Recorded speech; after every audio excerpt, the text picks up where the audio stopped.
Bonjour et bienvenue, on va s'intéresser aujourd'hui à un phénomène fascinant, la parthénogenèse. C'est quand un individu femelle arrive à se reproduire sans mâle. C'est peu connu et pourtant c'est vieux comme le monde et la vie elle-même. Ça existe dans la nature depuis très longtemps, on parle de parthénogenèse chez les reptiles, les insectes, les oiseaux, les plantes. Ça ressemble aussi étrangement au clonage par division cellulaire des bactéries ou des premières formes de vie. C'est toujours le même principe, se diviser pour créer un clone parfait de soi, et ainsi atteindre une certaine forme d'immortalité pour l'espèce ou l'individu.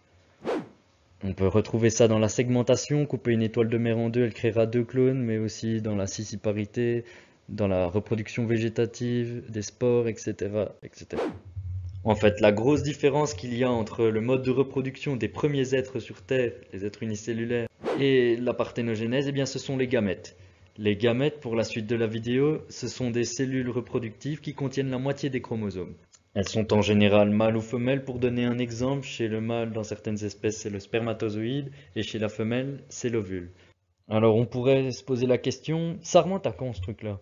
Le fait qu'un individu, femelle ou asexué, puisse se cloner.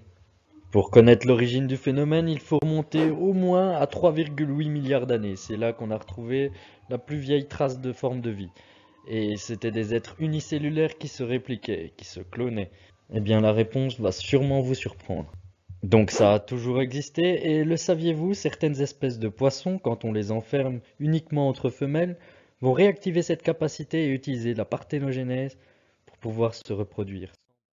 En fait, l'Immaculée Conception, eh bien, elle a existé. On descendrait peut-être tous d'une espèce ayant utilisé la reproduction non sexuée et donc d'une vierge. Alors Adam et Ève, les hommes et les femmes, quand est-ce que c'est arrivé? Eh bien, encore une fois, chez ces êtres unicellulaires. Tout commence il y a 2 milliards d'années avec les eucaryotes. À cette époque, les eucaryotes, nos ancêtres, se séparent des prokaryotes qui pullulent encore aujourd'hui parmi les bactéries.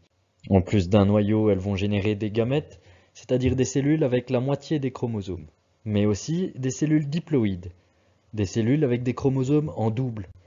Et enfin vient la gamétogenèse. Certains ont des chromosomes en double, d'autres ont la moitié des chromosomes, et certains vont former des petites gamètes en grand nombre et d'autres de grosses gamètes en petit nombre. Ainsi, la différence de sexe apparaissait.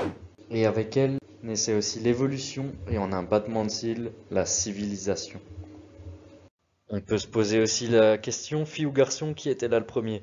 Eh bien, tout porte à croire que c'est arrivé à peu près en même temps. À défaut d'être immortelles en se répliquant, les cellules ont maintenant de nouvelles fonctions, des spécialisations, elles collaborent, elles ont changé radicalement l'aspect du vivant sur cette terre.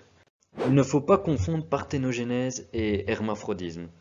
Par exemple, chez les plantes ou les espèces non mobiles, pour trouver un mâle, s'il n'y en a pas à profusion autour, eh bien, ça devient difficile. Alors, on se sert de ces gamètes mâles et femelles pour s'autoféconder et hop, ça marche. Mais même si le résultat est le même, c'est pas vraiment de la parthénogenèse.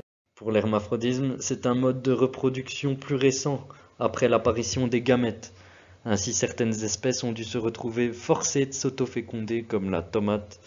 Et elle le fait en public en plus, vu que chez les plantes, les organes reproducteurs, c'est ce qu'il y a d'apparent. Voilà, c'est bientôt la fin de la vidéo et j'espère que vous n'utiliserez plus jamais l'expression qui se ressemble s'assemble parce qu'il faut un large éventail ADN pour permettre à votre progéniture d'avoir une chance dans ce monde en perpétuel changement.